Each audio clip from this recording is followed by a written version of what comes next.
I never imagined my first job as a nurse would be like this. Fresh out of nursing school, I thought working night shifts would give me the experience I needed. Something to prove myself. It wasn't what I wanted exactly, but the hospital was desperate for staff, and I was desperate for a start. The hospital wasn't in the heart of Tokyo, where I had dreamed of working, but farther out, on the city's fringes, nestled near the mountains where the urban sprawl met the wilderness. The isolation didn't bother me. In fact, I thought it would be a good way to learn without the pressure of being in a big, crowded facility. Quiet. Uncomplicated. The mental hospital was old, towering over the surrounding area like some relic of another time. The kind of building that looked like it belonged in a ghost story. Long hallways, walls yellowed with age, and the perpetual smell of antiseptic and damp concrete. Its exterior walls were cracked in places, the paint peeling off, and inside, the sterile fluorescent lights flickered just enough to make you wonder if the electricity was reliable. My first night at the hospital had started normally enough, though. At 10 p.m., as the day staff was packing up, I found myself alone in the nurses' station, organizing my materials for the night. There wasn't much to do yet, except get used to the quiet and the way the hospital seemed to shift when the sun went down. Yuki, one of the nurses who had only been working here for a couple of weeks, strolled in, clearly relieved to be heading home. She had the look of someone who was still figuring things out herself. 2 weeks isn't enough time to settle into a place like this, I thought. "You're the new one, right?" she asked, giving me a smile that didn't quite reach her eyes. I nodded. "Yeah, first night." She stopped mid-step, raising an eyebrow. "Did they give you the rules?" "Rules?" I asked, confused. Yuki's expression shifted slightly. "They didn't give you a set of rules for the night shift?" I shook my head. No one mentioned anything about rules." "That's weird," Yuki said, frowning as though something wasn't sitting right with her. "When I started, they gave me these weird rules. I've only been here 2 weeks, so I'm still getting used to them myself." She walked over to the desk and pulled out a blank piece of paper, grabbing a pen. "Let me write them down for you. You'll want to follow these." I watched as she wrote quickly, her brow furrowed slightly. She seemed distracted, maybe even a little uneasy. Her inexperience showed, but she handed me the paper with a serious look. "Follow these exactly, and you should be fine." I took the paper from her and looked at the list of handwritten rules. Rule number 1. At 12:45 a.m., make sure the windows in the West Wing are closed. If one is open, close it and leave immediately. Rule number 2. If you see a patient walking in the hallway after midnight, do not speak to them. They are not patients anymore. Rule number 3. If the lights in the East Wing go out, leave the wing and do not return until sunrise. Rule number 4. If the elevator doors open by themselves, do not get inside. Wait for them to close. Rule number 5. If you see a shadow that doesn't belong to you, leave the room immediately. Rule number 6. If escape is your only option, be prepared to sacrifice a part of yourself. I stared at the paper, not sure what to make of it. It looked like something out of a ghost story. I glanced up at Yuki, expecting her to laugh, but she didn't. "Is this some kind of initiation thing?" I asked, hoping that maybe this was just some odd tradition for new staff. "No," Yuki said, shaking her head, her voice quieter now. "It sounds ridiculous, I know, but trust me, you'll want to follow them. I've heard things." I frowned, studying her face for any sign of humor, but there was none. She wasn't joking. This was something real for her. "Are you sure this is all of them?" I asked.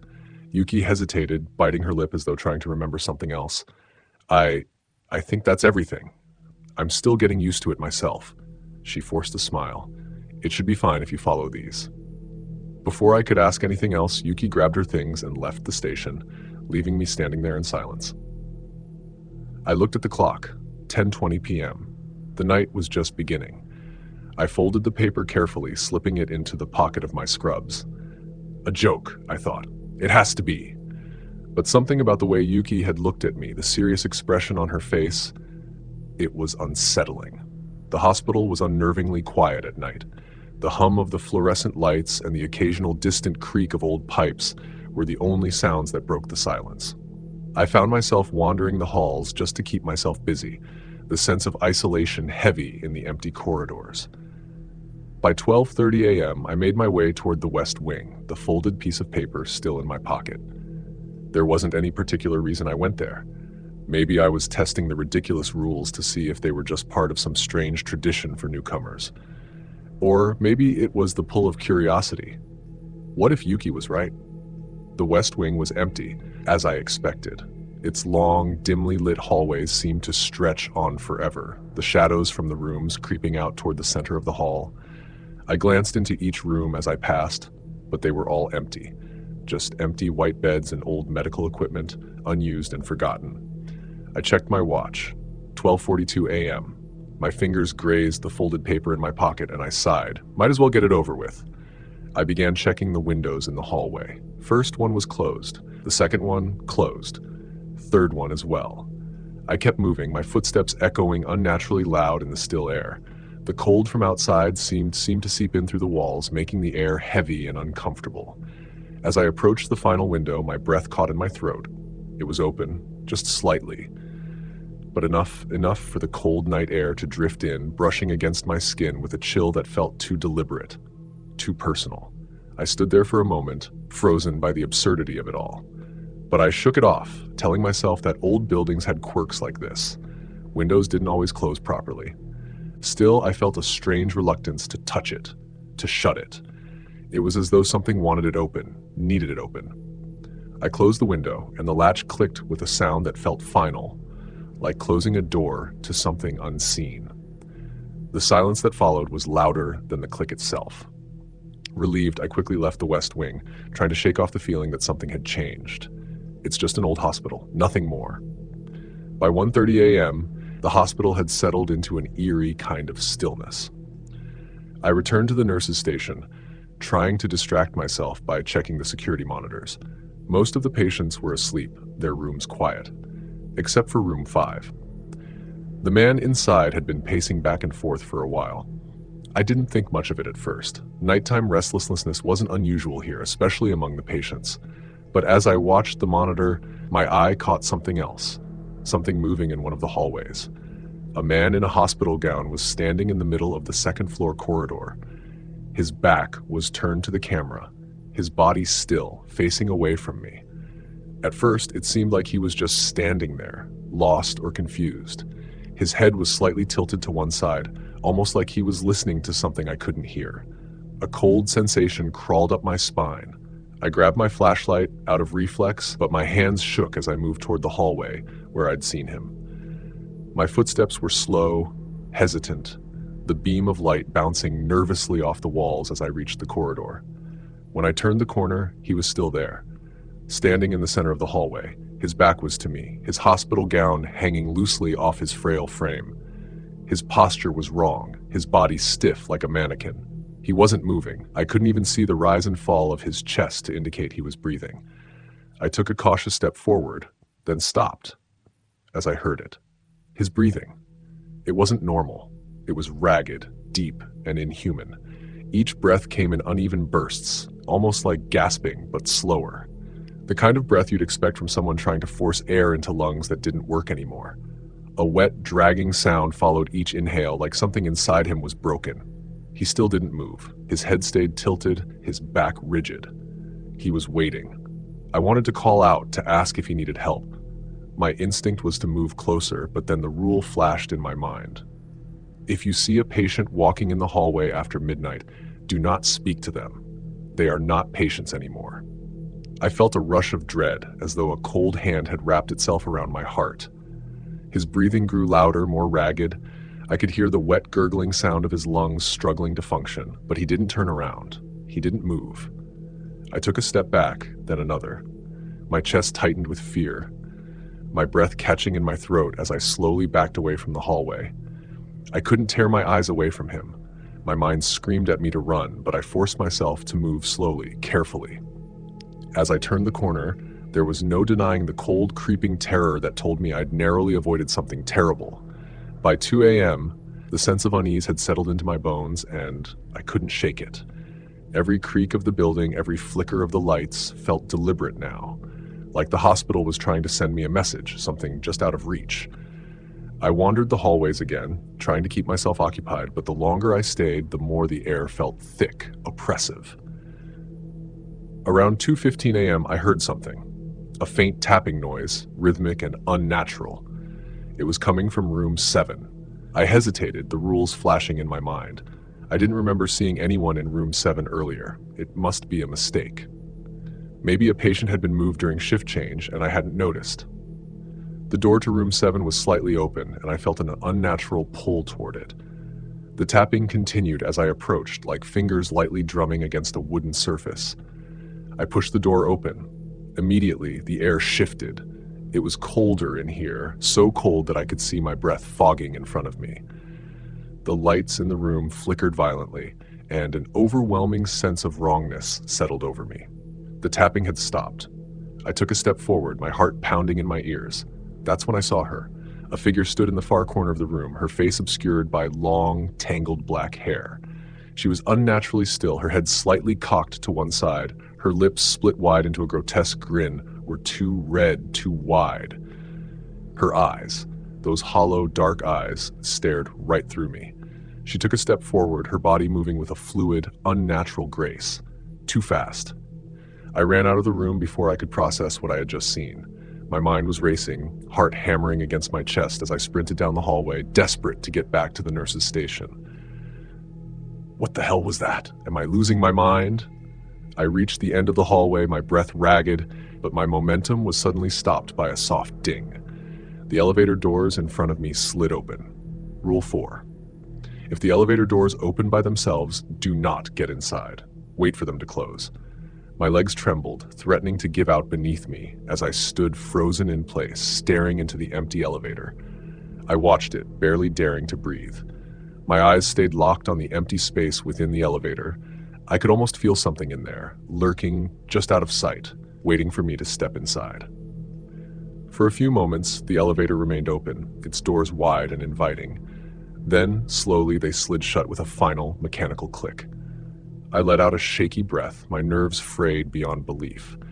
I was losing the grip on reality. Everything felt wrong, so deeply, impossibly wrong. I rushed back to the nurse's station, trying to collect myself, but the panic was tightening around me like a vice. My mind was racing, trying to piece together what was happening.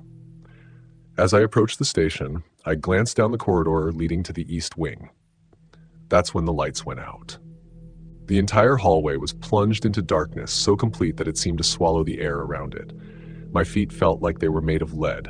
I stood frozen in place, unable to tear my eyes away from the pitch-black void that had once been a hallway. The shadows crept toward me, moving like liquid, alive with an unseen force. I felt it then. Something watching me from within the darkness. Its presence was undeniable, pressing against my chest like a weight I couldn't escape. Slowly, I backed away, my breath quickening as I distanced myself from the blackened wing. I couldn't see what was in there, but I knew I didn't want to find out. Not now, not ever.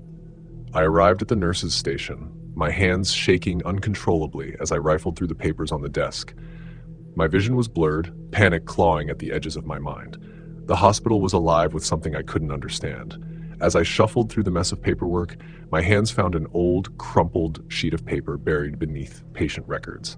I unfolded it slowly, dread creeping up my spine with every word I read. The list was identical to the one Yuki had given me, except for one crucial detail. Rule 3. Do not enter room 7 after 2 a.m. My heart sank. I had broken a rule. Yuki forgot a damn rule. I glanced up from the paper, my hand shaking, and that's when I saw it. There, on the far wall across from the nurse's station, a shadow stretched unnaturally long, too far from any light source to be my own. At first, it was subtle, a dark shape that shifted in the corner of my vision. But as I looked closer, my breath hitched. The shadow moved, but I hadn't moved. Rule 5, if you see a shadow that doesn't belong to you, leave the room immediately. My chest tightened with terror. The shadow stood on the wall, warped and twisted, like someone standing just out of sight, pulling itself toward me. It didn't make sense. There was nothing there, nothing that could cast a shadow like that. It loomed larger, darker, as if the very light was bending to accommodate it. And then, the shadow shifted again, breaking from the wall and moving across the floor toward me, as though it had come alive. The air in the station thickened, suffocating me. I couldn't breathe. My legs felt frozen in place, my feet glued to the ground as if the shadow was pulling at me. She was watching me from within the darkness. I could feel it. I stumbled back, tearing my gaze away, my heartbeat thundering in my ears. As I fled the room, the shadows twisted unnaturally, creeping along the floor, their edges darkening and thickening. From within the darkness, she began to form, her twisted body pulling itself free from the void like she was born from the night itself, her eerie smile stretching wider with every step. My legs carried me down the hallway, every muscle screaming as I reached the hospital's entrance. I slammed my hands against the heavy doors, but they wouldn't budge. No matter how hard I pulled, no matter how desperately I tried to force them open, they remained sealed tight. My mind spiraled as the sound of footsteps echoed behind me, slow, heavy, and deliberate. I knew who they belonged to. She was coming. The figure I had seen in room 7. She was here, her presence a physical weight pressing down on me, her whispers growing louder, crawling into my ears, seeping into my mind. The words were unclear at first, but then they started forming into one clear message. You broke the rules. You can't leave. Frantic, my eyes darted around the small reception area near the entrance. There, on a metal cart pushed against the wall, I spotted it. A surgical tray, tools scattered across its surface. Among them was a scalpel, sharp and gleaming in the dim light. My breath hitched as I remembered the final rule. If escape is your only option, be prepared to give something up. My hands closed around the scalpel, and I held it up, the blade catching the dim light of the room. I had no other choice. The footsteps were growing louder, closing in. The thought of what she might do to me was enough to push me over the edge. With trembling hands, I brought the scalpel down toward my finger. My heart raced, my breath catching in my throat. Tears blurred my vision, and I bit down on my lip, bracing myself for what had to be done. The blade pressed against my skin, and with a deep, shuddering breath, I made the cut. The pain was immediate, searing, and blinding. Blood welled around the scalpel, dripping onto the cold floor. I wanted to scream, but I bit down harder on my lip, forcing the cry back down. I had to finish. With one last agonizing movement, I forced myself through the pain, the act feeling like it lasted an eternity. The room spun, my body trembling from the shock of it, but I gasped, almost collapsing onto the floor beside the tray. But then, the doors to the entrance burst open, and I felt the weight lift from the air. The hospital seemed to sigh, releasing me. Blood still trickled from my hand, warm and sticky, as I stumbled on shaky legs toward the main street. Every step felt like a battle, my heart thundering in my chest, my breath shallow and ragged. The outside world lay just beyond, a cold, indifferent freedom waiting for me. But as I crossed the threshold, I didn't feel relief, not at all. I turned back, my gaze lingering on the dark, cursed corridors of the hospital. I had escaped, yes, but I had left more than just a part of me behind. Something deeper, something vital had been taken from me in that place, and I knew with a terrible certainty that it was something I would never get back.